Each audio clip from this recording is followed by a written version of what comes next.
Hello, guys. We are reading In Praise of Idleness by Bertrand Russell. Let's get to it.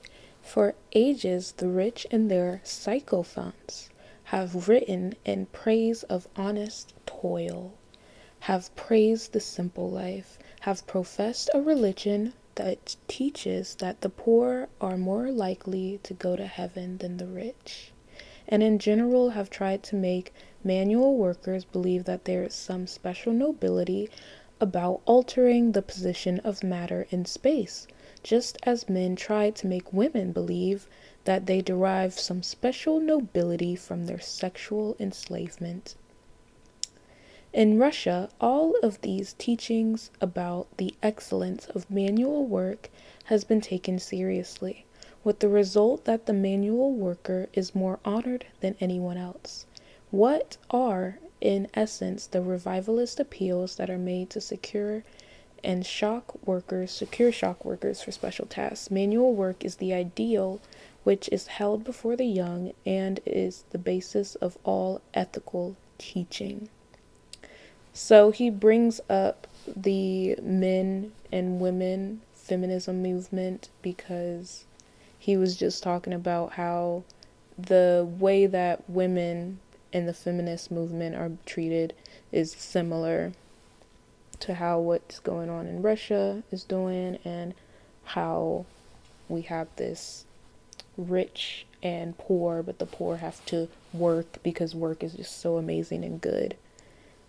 And it's similar because he says, as men try to make women believe they derive some special nobility, right? Because even now we see that where women are praised for one, either being a sexual object or praised for covering themselves up and being a good housewife. Like, it's like both get shine.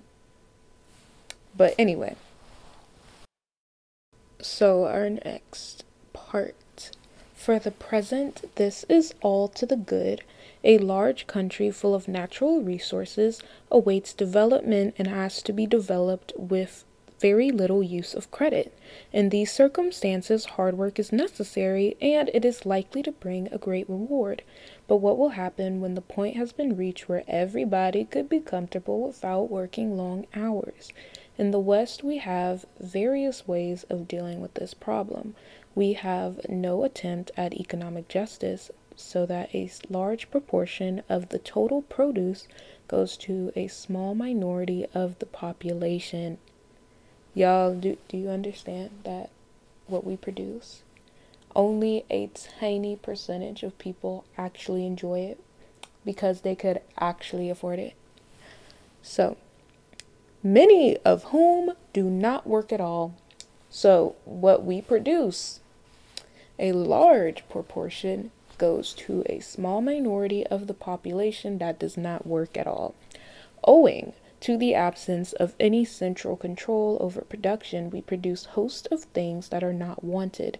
We keep a large percentage of the working population idle because we can dispense with their labor by making others overwork.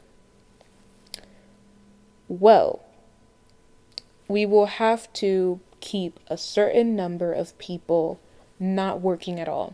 So the goal is not to employ everyone, and of course it's not to employ everyone, because in our society, if it was, we see kids getting jobs really soon as they're 16 and 14. For some jobs that hire 14-year-olds, really, they could start working at like 8, you know? If we really want kids to have jobs, and they don't have to be like hard, jobs that are tough, but lemonade stands, that was a thing. Point is, working. We have to keep a large percentage of the working population idle because we can dispense with their labor by making others overwork. When all these methods prove inadequate, we have a war. So we're going to keep people. So when we know basically that we don't have to work anymore, these are the things that our country has been doing to still keep people working.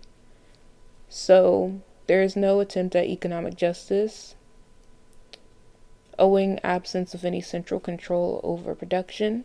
We produce a host of things that are not wanted.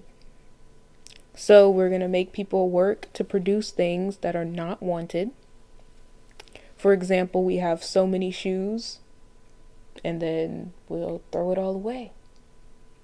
And then companies will say, well, that's the illusion of having shoes that actually sell out, and we have to maintain our look of looking luxurious. For what? Like, we have everything by now. So we can keep, again, people idle, not working at all. Because now, when they're not working, we can make other people overwork themselves to make sure that they're not unemployed.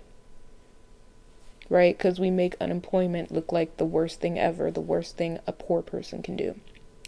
When all of these methods prove inadequate, we have a war, we cause a number of people to manufacture high explosives, and number of others to explode them, as if we are children who had just discovered fireworks. By a combination of all these devices, we manage, though with difficulty, to keep alive the notion that a great deal of manual work must be the lot of the average man. So we still have to keep working. And we convince people to believe that they are working for something. They are working and helping someone somehow, when really, no, you're just helping yourself survive, and then you're helping someone else just control the world and be richer. Whoever these ruling class of people, these elites are. So he goes on to say, in Russia, owing to economic justice and central control over production, the problem will have to be differently solved. The rational solution would be, as soon as the necessaries and elementary comforts can be provided for, all to reduce the hours of labor gradually, allowing a popular vote to decide at each stage whether more leisure or more goods were to be preferred. But having taught the supreme virtue of hard work, it is difficult to see how the authorities can aim at a paradise in which there will be leisure and little work. You see, we are so taught that we have to work, and work hard, that it's hard to just say, oh, you can relax now. So it seems likely that they will find continually fresh schemes by which present leisure is to be sacrificed to future productivity. I read recently of an ingenious scheme put forward by Russian engineers for making the White Sea and the northern coasts of Siberia warm by putting a dam across the Kara Straits. An admirable plan, but liable to postpone proletarian comfort for a generation, while the nobility of toil is being displayed amid the ice fields and snowstorms of the Arctic Ocean. This sort of thing, if it happens, will be the result of regarding the virtue of hard work as an end in itself, rather than as a means to a state of affairs in which it is no longer needed. So, what I'm getting is that working and valuing hard work as much as we do in our culture isn't good, because hard work is needed sometimes, but then there's a time when it's no longer needed. So why don't we just say, okay, yeah, I had to work really hard now, but now I don't. In the past I did, now I don't, and I can relax, and there's nothing wrong with relaxing.